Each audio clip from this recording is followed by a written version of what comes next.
Now on the Irish F1 show, I am delighted to be joined by Matt Gamby, Global Partnership Director at SportQuake. Matt, how's things? Welcome aboard.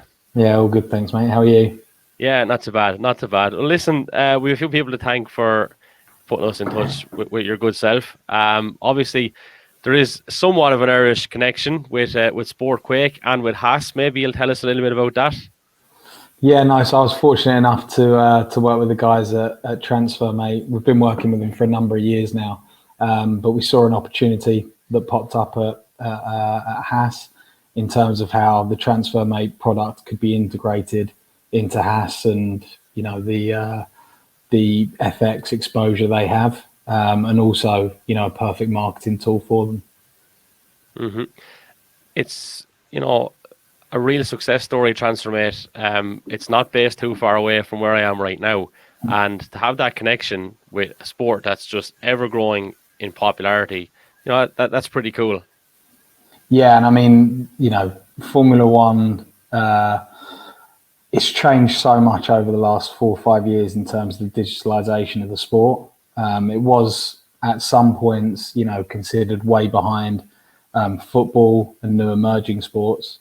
But now it's well in the thick of it. And if you look at the viewing figures, I mean, what they have 23 races per year, 20 races, 23 next year per year. And, the viewing figures are at 1.5 billion. I mean, the viewership per event is something that's unrivaled in the rest of sport at the moment. Mm-hmm. So obviously, a lot of your experience, I would guess, is with maybe soccer teams, shirt sponsorships and stuff. Is this your first kind of venture into Formula One in terms of managing something from that side of things, or did you have other experiences before this? Yeah, it really is our first, TransferMate, one of our first clients within Formula One. A lot of, as you mentioned, a lot of the work that we do is within football, but we really track the trends of sport, and what we've obviously seen with the growth path that Formula One's been on, it makes complete sense, for us to get involved in it. And the opportunity with TransferMate just came at the right time. I've known the guys at TransferMate for a long time, and in terms of when the opportunity came up from HAAS, and we're always on the lookout for those types of opportunities, it just made perfect sense for them.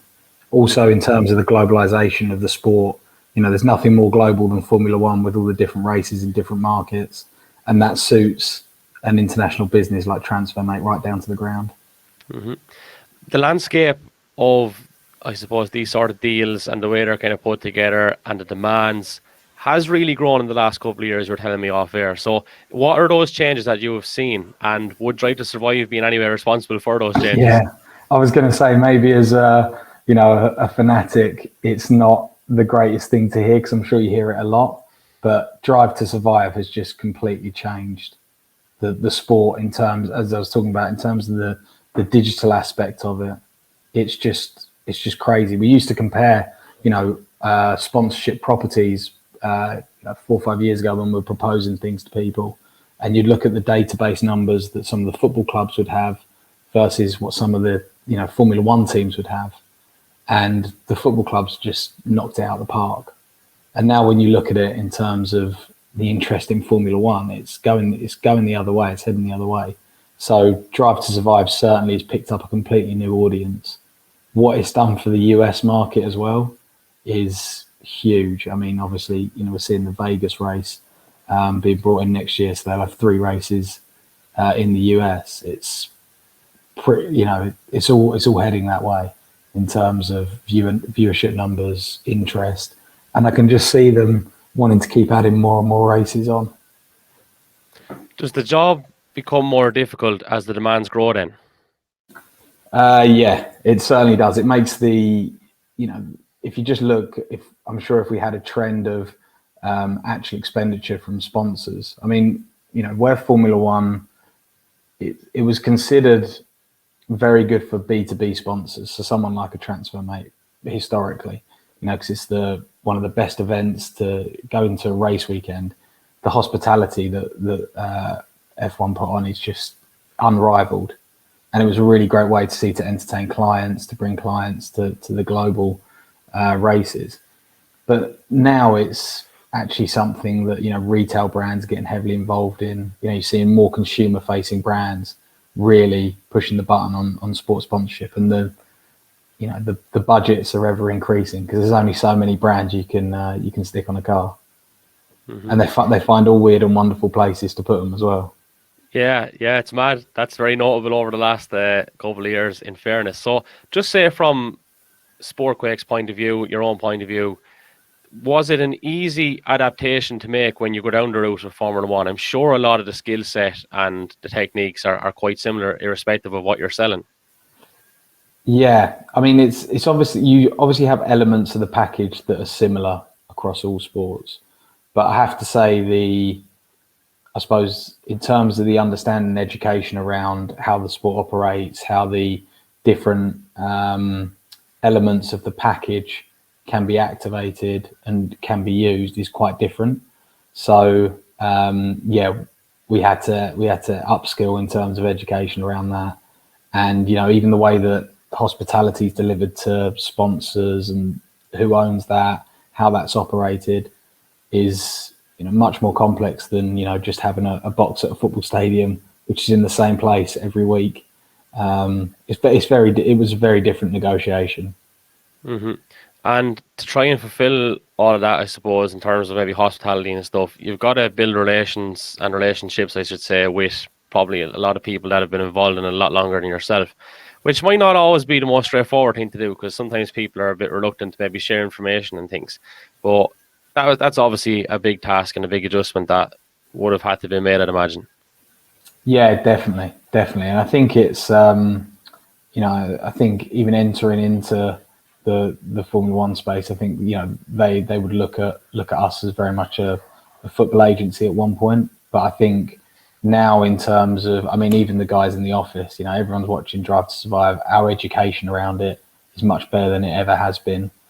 Just having a lot more knowledge around how the teams operate, who are the team principals, who are the drivers, how things are moving around. It's that's honestly, as much as I enjoy the series, what it's done from an education point of view is incredible. And I wasn't a massive fan of Formula One before the Drive to Survive days, and now I absolutely love it, and I can talk about it. And once you're passionate about selling something, when you got the understanding of it, it's then easier to sell. If I'm approaching Matt Gamby or SportQuake, what are the typical demands and requests that might be, I suppose, placed upon you by myself? And if it's a case where I have particular demands or if financial expectations aren't the same, how do we go about not falling out over this and making sure the sale still goes by while upkeeping all of the terms that's requested, I suppose? Like it's a hard thing to marry, I'd imagine, but obviously it comes back to experience and skills, yeah? Yeah, and I suppose also being the agency where where what we're really there for is to have the difficult conversations. So the brand and the team, their relationship is always stay sweet, whereas you can then have the difficult conversations as and where they need to be made. But I mean, in terms of it's always a tricky process because you are the messenger, you are the middleman, but it's it's something that's enjoyable, and you will always find a way or a route to find a potential solution. So, for example, if it's to do with the financial requirement, the team want more money than what the brand's willing to spend. Well, maybe we need to find a different place on the car. Maybe we need to find a different place on the driver's suit. Maybe we need to, change things up a little bit in terms of the package so that we can find that middle ground between what the brand values it at and what the team values it at. I suppose even from your own point of view, when, like, I imagine this, I want to assume now that the contract was possibly put out to tender, you've got to do an awful lot yourself to make sure you go and secure that. Maybe it's a case that you got headhunted in HAAS County. I don't know how these things work, but maybe you'll enlighten me on how that kind of comes about.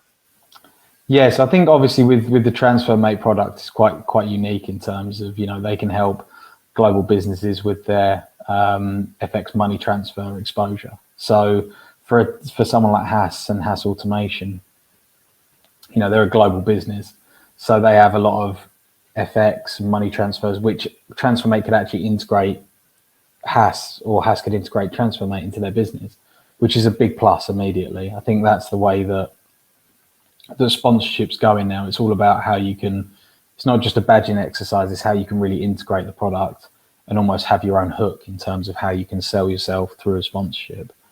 But this particular opportunity was more sort of seizing and, seeing how much, how HAAS could benefit from TransferMate services and then tying them together. So it wasn't so much a tender process, but, to say, it was a lengthy process in order to, educate everyone on everyone's services, who everyone is, build that relationship, and then, deliver the sponsorship.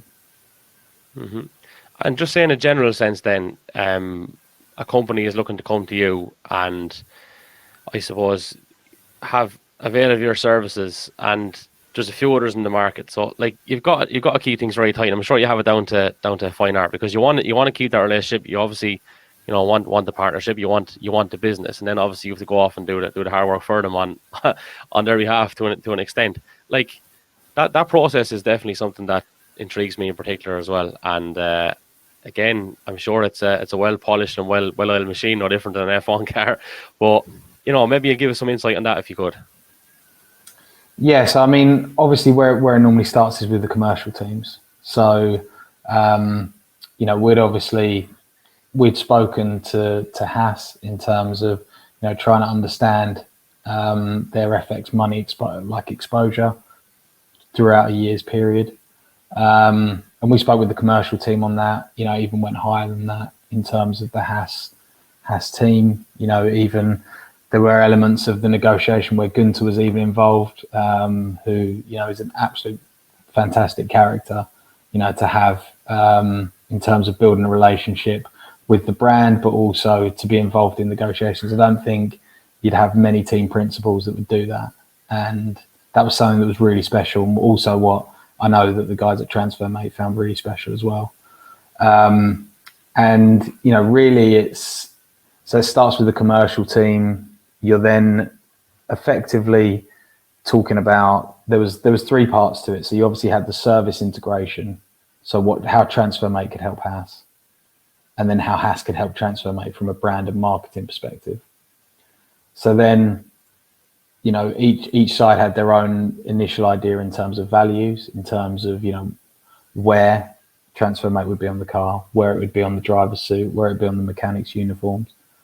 And obviously, once we looked at the service, once we looked at the branding rights, it was then about just finding that middle ground, as we discussed, between how TransferMate value it versus how HAAS value it.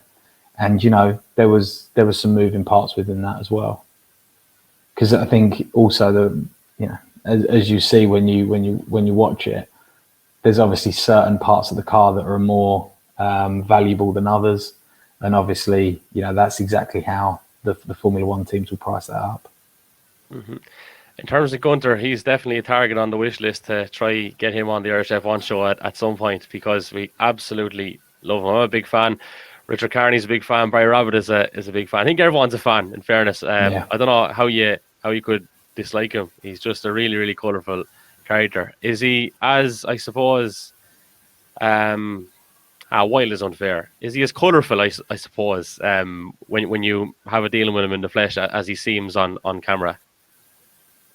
Yeah, I mean, he's a very passionate guy. Like, he absolutely loves what he does. He's very passionate about it, and he's very passionate about the team, and obviously the project that him and Gene have built with HAAS Formula One. I mean, it's a great story, from how he was involved in the sport to where he is now, and also he can. I mean, the personality and obviously the awareness he now has since the Drive to Survive series, it's almost made HAAS, everyone's second favorite team, or even favorite team, just from the way, especially for newcomers that, like me, who wasn't a fanatic about Formula One, didn't have the biggest interest, watched Drive to Survive, and now you're interested about how HAAS are doing every week, just because of the persona and character the team have built through that. And that's something that's super interesting, because obviously not all the teams were fully behind it. at the start of when it was being streamed, but HAAS were one that were. Yeah, they probably saw the value in the advertising, the market, and everything, the exposure. And if you look at the season, there's been notable improvements. At least that's how it seems from the outside in, anyway. And that's obviously good for everyone involved. Yeah, certainly. I think they, I remember we had some calls around the forecast of where they think they'll finish this year, and I think they still see room for growth as well in terms of where they'll be. Obviously, they had the Ferrari engine this year, which they thought was going to start really well, and I think that there's certainly big things to come, and I think the budgets are only ever going to, in terms of what the sponsorship values and the budgets these teams are going to carry on having, is just going to keep increasing. You just hope there is not a massive disparity between the top and the lower to keep it competitive. Yeah. Matt, really appreciate you giving up your time. It's lovely to have a chat with you and to see how all these Irish connections are working. Obviously, being an Irish F1 show, it's it's nice insight to get. So really appreciate your time, and thanks for having a chat with us here. All right. No worries. Yeah, thanks for having us. Cheers.